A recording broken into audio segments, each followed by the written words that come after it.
interest? Y'all may not have a suspect, but is there a person of interest in this case right now?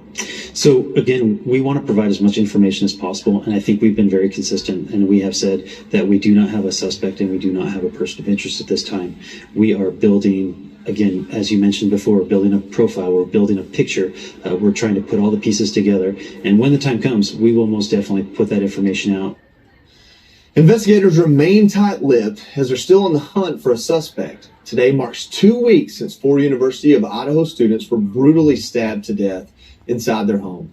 Former FBI investigator Bill Daly joins us now. Good morning, Bill. First off the top, there's been a lot of pressure put on this idea of targeted, what that means and how they might know it. Why do you think it is that they believe someone was targeted, and why they're not telling us how they know that?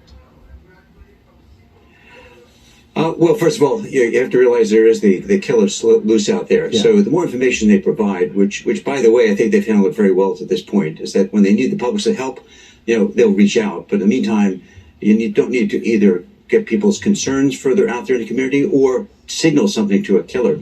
But I think, some of the things surrounding, this horrendous incident, the fact that there were 2 people who were sleeping downstairs who were unharmed. And it does seem to be something that someone would have either had to know the inside of the home, know their routine.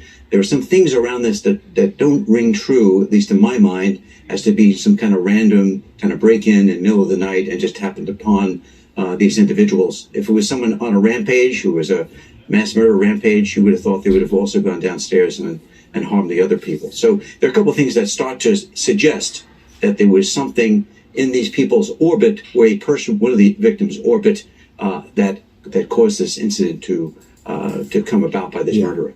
I think a lot of us sit here and it feels like we're looking at this going, man, they don't have much here. They're not naming a suspect. They're not sending us in a direction of having faith in this getting solved soon. One thing I want to point out is they did come out and say, listen, these murders that happened in other states, one of them specifically in Oregon that was a stabbing, we don't believe there's a connection there. Is the simple fact that they can rule that out, is that evidence that maybe they do have more than what we know?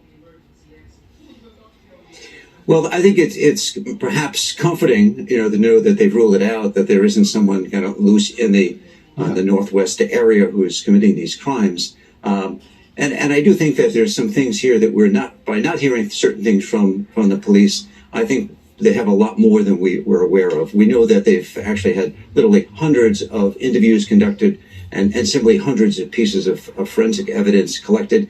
It is, Joey, kind of like an onion here. They're kind of peeling it back.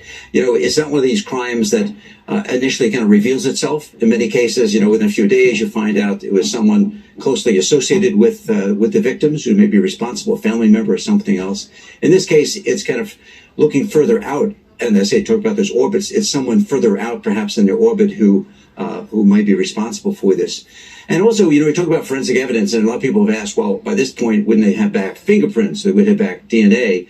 My point is that, fingerprints or DNA are only good as something to compare it to. So, for instance, you, Joey, and myself, our fingerprints are on file. If we commit something, they'll know who we are. But if you've never been fingerprinted, or you don't have your DNA in a database, it's great after the fact when you find a suspect to perhaps put the suspect at the scene, but not necessarily something that is an aha moment.